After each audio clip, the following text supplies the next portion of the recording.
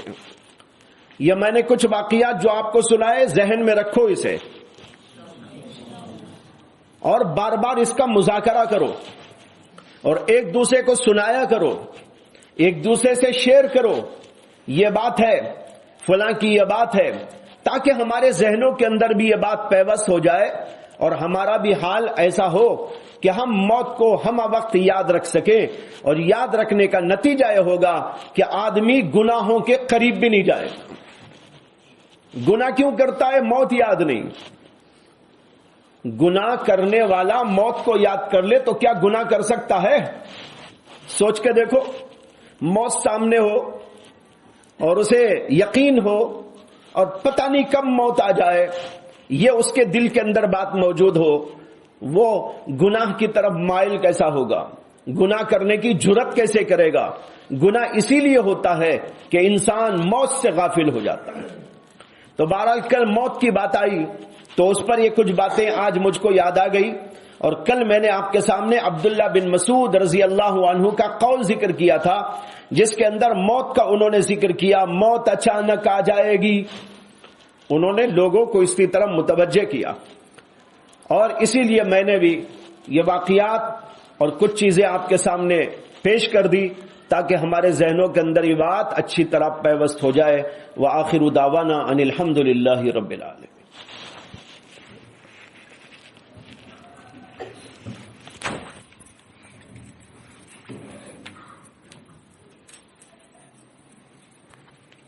لا الہ الا اللہ.